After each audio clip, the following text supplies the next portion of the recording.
Pelatih asal Malaysia, Sulaiman Husin, menghina timnas Malaysia U17 setelah timnas Indonesia U17 lolos Piala Dunia U17 2025. Pria yang kini menjabat sebagai Direktur Teknis Asosiasi Sepak Bola Kuala Lumpur, KLFA, itu mengatakan sepak bola usia muda Malaysia jalan di tempat ketika sang tetangga, timnas Indonesia U17, memastikan tempat di Piala Dunia U17 2025. Sementara kita masih di sini, masih mencari turnamen, cap ayam, apa yang bisa diikuti minggu depan. Lemari trofi juga belum penuh juga. Kontrol bola pemain masih naik sampai ke hidung, belum benar, tegas Sulaiman Husin di laman Facebooknya sambil menyertakan foto timnas Indonesia U17, mengutip dari Makan Bola.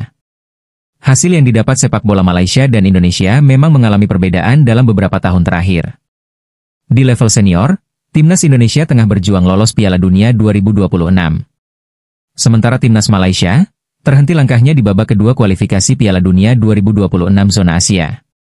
Saat ini, target timnas Malaysia adalah lolos Piala Asia 2027, turnamen yang sudah pasti diikuti timnas Indonesia. Dua timnas Indonesia U17 dan timnas Malaysia U17 bak bumi dan langit. Di level U17, timnas Indonesia dan Malaysia juga mengalami perbedaan hasil.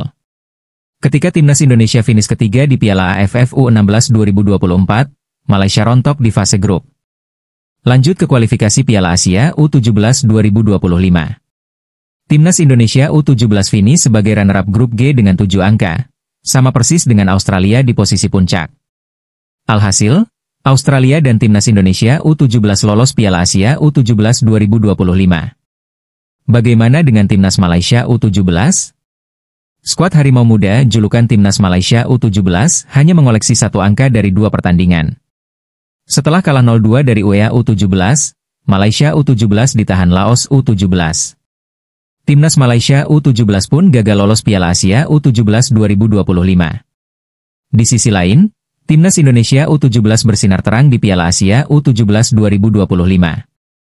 Timnas Indonesia U17 dipastikan lolos perempat final Piala Asia U17 2025 sebagai juara grup C ketika baru menjalani 2 pertandingan. Setelah menang 1-0 atas Korea Selatan U17, timnas Indonesia U17 menggilas Yaman U17 dengan skor 4-1. Keberhasilan lolos ke perempat final Piala Asia U17 juga berefek manis kepada skuad Garuda Asia. Timnas Indonesia U17 dipastikan ambil bagian di Piala Dunia U17 2025 yang dilangsungkan di Qatar pada 3 hingga 27 November 2025. Menarik menanti aksi Timnas Indonesia U17 di perempat final Piala Asia U17 2025 pada Senin, 14 April 2025 malam WIB, plus di Piala Dunia U17 2025 pada akhir tahun ini. Terima kasih sudah nonton, update terus berita-berita terbaru di Buat Makan TV. Sampai jumpa.